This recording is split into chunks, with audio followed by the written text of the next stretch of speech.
최근 삼성전자 주가가 다시 상승할 기세를 보이고 있습니다.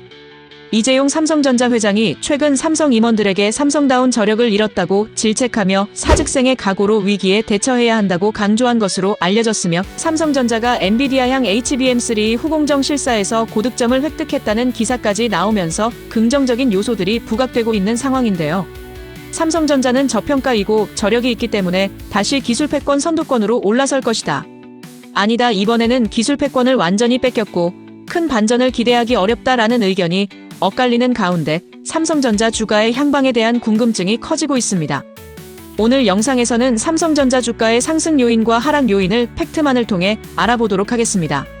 본문 들어가기 전 구독과 좋아요를 해주시면 저희 채널에 큰 도움이 됩니다.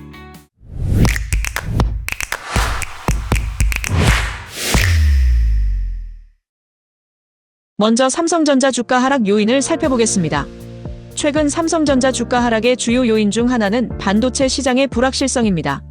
글로벌 경기 둔화 우려가 지속되면서 IT 수요가 감소할 수 있다는 전망이 제기되고 있습니다.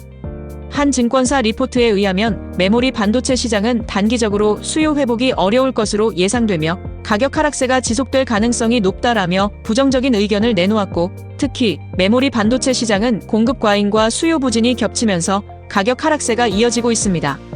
또한 반도체 시장의 경쟁 심화도 삼성전자 주가에 부정적인 영향을 미치고 있습니다.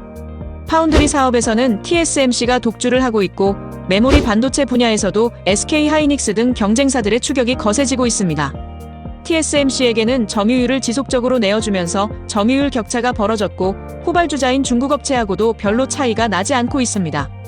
또한 메모리 반도체 분야에서는 SK하이닉스가 엔비디아에게 HBM을 납품하며 HBM으로 엄청난 수익을 거두고 있을 때 삼성전자는 퀄테스트조차 통과하지 못하였습니다. 이외에도 미국 트럼프 대통령이 집권하면서 글로벌 경제에 민감하게 반응하는 반도체의 치명적인 미중 갈등, 금리 인상, 환율 변동, 거시경제적 요인들도 삼성전자 주가에 부정적인 영향을 미칠 수 있을 것이라 예측되고 있습니다. 다음은 삼성전자의 주가 상승 요인을 살펴보겠습니다. 상승 요인 첫 번째로는 현재 뒤처진 것을 따라잡을 수 있는 막대한 현금 여력이 있습니다. 미래 준비를 위한 연구개발비와 시설 투자비는 지난해 각각 35조 원과 53조 6천억 원으로 역대 최대 규모를 기록한 만큼 향후 장기적인 전망은 지켜봐야 할 것으로 보이면, 이와 함께 DX 부문의 미래 사업 발굴을 위한 신사업 태스크포스를 신사업팀으로 격상시키며 미래 먹거리 발굴과 대형 인수합병 등에 대한 기대감을 높이고 있고, 이러한 막대한 현금 흐름을 통한 투자와 M&A는 해당 소식이 들려올수록 주가의 긍정적인 요인으로 다가올 것입니다. 두 번째는 AI 시대가 본격화되면서 HBM 수요가 급증하고 있다는 것이 상승 요인이 될 것입니다. 반도체 시장 전문가들의 의견에 따르면 HBM 시장은 향후 몇 년간 높은 성장세를 이어갈 것으로 전망되고 있습니다. 현재 삼성전자는 아직 AI 칩 선도업체인 엔비디아에게 HBM을 납품을 하지 못하고 있지만, 엔비디아에게 납품을 하기 위한 테스트는 지속적으로 받으면서 차세대 HBM인 HBM4의 상용화도 준비하는 투트랙 전략을 취하고 있습니다. 삼성전자의 HBM4는 6세대 10나노급 D램을 기반으로 하고 있고, SK하이닉스, 마이크론 등은 안정성을 고려해 한 세대 전 D램을 채용하고 있는 것으로 알려져 있습니다. 현재 삼성전자는 차세대 HBM에서 역전을 위해 초도 양산을 위한 투자를 진행 중이며, 이 부분에 대한 긍정적인 소식이 나온다면 주가에도 긍정적인 요소가 될 것으로 보입니다. 세 번째로는 파운드리 사업의 성장 잠재력도 긍정적인 요인입니다. 삼성전자는 첨단 공정 기술 개발에 박차를 가하며 파운드리 시장 점유율 확대를 꾀하고 있습니다. 삼성전자는 3나노 공정 양산에 성공하며 파운드리 기술 경쟁력을 입증했지만, 수율 문제로 인하여 TSMC와의 경쟁에서는 뒤처져 있습니다.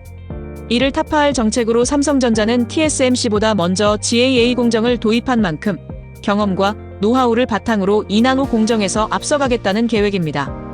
이 외에도 새로운 모바일 기기 출시, 인수합병 가능성, 주주 환원 정책 강화 등도 삼성전자 주가에 긍정적인 영향을 미칠 수 있습니다. 상승 요인과 하락 요인들을 모두 종합해 보았을 때 한쪽에서는 현재 삼성전자의 주가는 많이 하락한 상태이며, 하락 요인으로 있었던 것들의 재료가 많이 적용이 되어 있는 주가이므로 더 이상의 하락은 오히려 매수해야 한다는 의견이 있습니다. 하지만 반대 입장에서는 삼성전자 회사 내부적으로도 앞으로 나아가려는 의지가 없고 현상 유지만 한다라는 비판도 있는 상황이라 실질적으로 어떠한 모습을 보일지 지켜봐야 하겠습니다.